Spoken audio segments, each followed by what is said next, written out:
जब तक वो यहाँ पर थे उनका मसल मास लॉस हो रहा था और डॉक्टर्स ने तभी कहा था कि 3-4 दिन बाद इनके ऑर्गन्स भी डैमेज हो सकते हैं। 4 दिन हो चुके सोनम सर को यहाँ से ले जाकर। सोनम सर का कल जो किया है अनशन उन्होंने प्रोलॉन्ग करा है, हम नहीं चाहते थे ऐसा हो। बहुत ही दुखद बात है कि उस इंसान को अपना अनशन बढ़ाना पड़ा है और उन्होंने ये कहा है कि पुलिस की ब्रूटैलिटी को देखते हुए, कल पुलिस ने जो बच्चों पर अत्याचार किया, बच्चों पर जो लाठियां चलाई, उसको देखते हुए वो अपना अनशन जारी रखेंगे। अपनी मार्च आगे होगा, कोई प्लान किया गया है? हम नहीं चाहते और बच्चों को चोट है। हम क्या चाहते हो आप लोग, और बच्चों का सर फूटे? तो धरना आंदोलन कब तक चलता रहेगा? ये चलता रहेगा, हम पीछे नहीं हटेंगे, हमारा आंदोलन ऐसे ही कर रहे हैं। पत्थरों वाले ट्रक का वीडियो शेयर किया था आपने, आपको पता था कि कुछ ना कुछ ये लोग प्लान कर रहे हैं? बिल्कुल, मैंने उसके बाद जेपी नड्डा से मिलना और आपके लोगों का वहां जाना, आपको लग रहा है फ्रॉड हुआ आपके साथ? हमारे साथ सरकार ने टाइम वेस्ट किया। एक तरफ सरकार ने हमें बुलाया, हमारे डेलीगेशन को बुलाया, आओ बात करते हैं, आपके जो भी इश्यूज है, जो भी डिमांड है उस पर बात करेंगे और उस पर सोल्यूशन निकालेंगे। उन्हें वहां पर बुलाकर उनके मोबाइल जब्त कर लिए। आशुतोष रांग और सौरभ दास को एक तरीके से जेपी नड्डा के घर हाउस अरेस्ट कर लिया गया था, उनको निकलने नहीं दिया गया। पूरा प्लान ये था कि कैसे इनकी टीम को बिखराया जाए, मुझे यहाँ पर एकदम अकेला कर दिया जाए, जिससे अफरा तफरी जो मचेगी उसके लिए कोई सामने ना हो। पूरा प्लान किया इन लोगों ने कि हमारे सारे मेंबर से हवा फैल जाए। इसीलिए उन्होंने आशुतोष रांग को और सौरभ दास को 5 घंटे तक जेपी नड्डा के घर पर बिठा कर टोटल टाइम वेस्ट किया है। एक तरफ आप बातचीत करने बुलाते हो और दूसरी तरफ बच्चों पर लाठियां चलाते हो।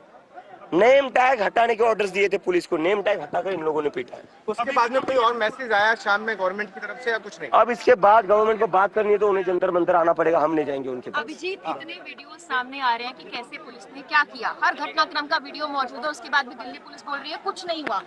और बेशर्म है दिल्ली पुलिस, ये दिल्ली पुलिस नहीं, ये गुंडे ही है। मराठीमध्ये सांगा आता किती दिवस अब एक नैरेटिव सेट किया जा रहा है कि इस पूरे प्रोटेस्ट का विदेशी कनेक्शन है। इस तरह का नैरेटिव ऐसे वीडियोस पोर्ट्रे जा रहे हैं टीवी पे कि पुलिस की बैन एक सेकंड। की गई है, जबकि वीडियोस सारे मौजूद हैं। विदेशी कनेक्शन इसलिए अपने बच्चों का सर फोड़ रहे हो तुम, विदेशी कनेक्शन इसलिए अपने ही देश के बच्चों का सर फोड़ रहे हो, क्या लॉजिक है ये?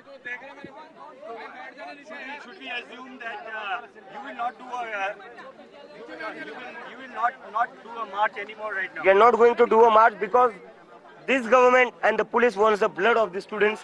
They don't care for the life of the students, but we do care for them. We don't want any student to get hurt. What we have seen yesterday was really tragic. It was a black day for India. This is no longer a democracy.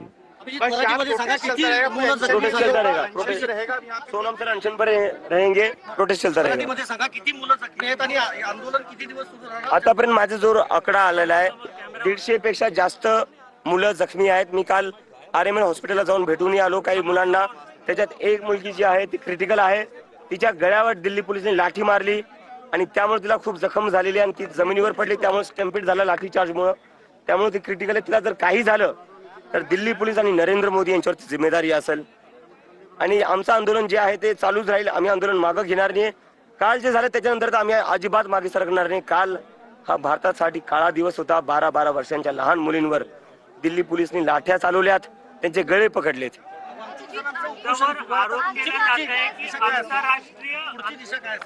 Wangchuk सरांनी काल जे दिल्ली पोलिसांनी अत्याचार केला, जी cruelty दाखवली स्टुडंट्सवर, ते पाहता वांगचूक सरांनी त्यांचा अनशन पुढे चालवायचं ठेवलं। तुझ्यावर आरोप केला जात आहे की तुझ्याकडे आंतरराष्ट्रीय कनेक्शन आहे आणि त्यांचं समर्थनमुळे तू हे सगळं करतो, त्या आरोपांवर काय म्हणतो? माझं आंतरराष्ट्रीय कनेक्शन असल्यामुळे तुम्ही देशातल्या मुलांचे डोके फोडतायत। माझं आंतरराष्ट्रीय कनेक्शन असल्यामुळे तुम्ही 12-12 वर्षांच्या मुलींचे डोके फोडतायत। काय भान आहे की नाही या सरकारला? गुंडांची सरकार ही 12-12 वर्षांच्या मुलींचे डोकं फाडलेले, 15 वर्षाच्या मुलीचे कपडे फाडले, तिच्या छातीवर पाय देऊन तिला मारण्यात आलेले। माझं आंतरराष्ट्रीय कनेक्शन असल्यामुळे तुम्ही तुमच्याच देशातल्या मुलींना मारतायत। जेपी नड्डाच्या घरी काल नेमकं काय? आणि माझं जर आंतरराष्ट्रीय कनेक्शन असेल तर आरोप कशाला लावताय?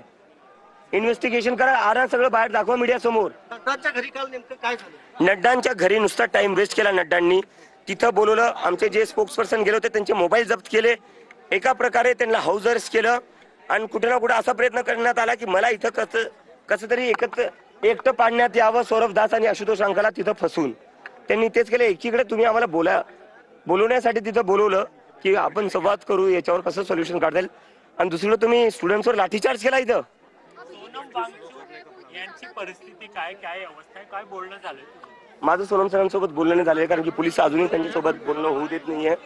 त्यांच्या वाईफ सोबत माझं बोलणं झालंय. त्यांची वाईफ सांगते की त्यांनी अनशन पुढे सुरू ठेवणारे आहेत ते, आणि आम्ही सगळे खूपच चिंतित आहे त्यांच्यासाठी. तुला अडवतायत का? तुला अडवतायत? मला अडवतायत आणि फोन घेऊन जाणं अलाउड नाही आहे तिथे. थँक्यू.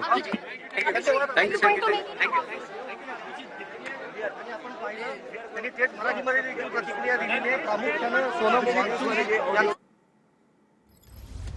12-14 वर्षाच्या विद्यार्थ्यांवर क्रूरपणे लाठीचार्ज करण्यात आलेला आहे. दिल्ली पोलिसांनी पहिला हल्ला केलेला आहे. या सरकारला विद्यार्थ्यांच्या जीवाची पर्वा नाहीये. 150 विद्यार्थी जखमी झालेले आहेत आणि ही लोकशाही नाही, हुकुमशाही, असं अभिजित दिपके यांनी म्हटलंय. शी बातचीत केल्यानंतर खरं तर त्यांनी पत्रकार परिषद घेतली आणि ज्या 12 वर्षाच्या मुलीचा उल्लेख केला, ती 12 वर्षाची मुलगी जिच्यावरती खरं तर लाठीचार्ज करण्यात आला असं अभिजित दिपकेंचं म्हणणं होतं. इतर देखील या आंदोलनातील कार्यकर्ते आहेत, विद्यार्थी आहेत, त्यांच्यावरती जो आहे तो खरं तर लाठीचार्ज करण्यात आला होता. त्यानंतर देखील आज हे सर्व विद्यार्थी आणि आंदोलक जे आहेत ते आंदोलनामध्ये सहभागी झाल्याचं आपल्याला या ठिकाणी चित्र पाहायला मिळतंय. आणि आंदोलनामध्ये सहभागी झाल्यानंतर दिल्ली पोलीस कशा पद्धतीने कारवाई करताना लाठीचार्ज करत होती याचं संपूर्ण चित्र हे जे आहे ते आता अभिजित दिपके यांनी पत्रकार परिषदेमध्ये सांगितलं.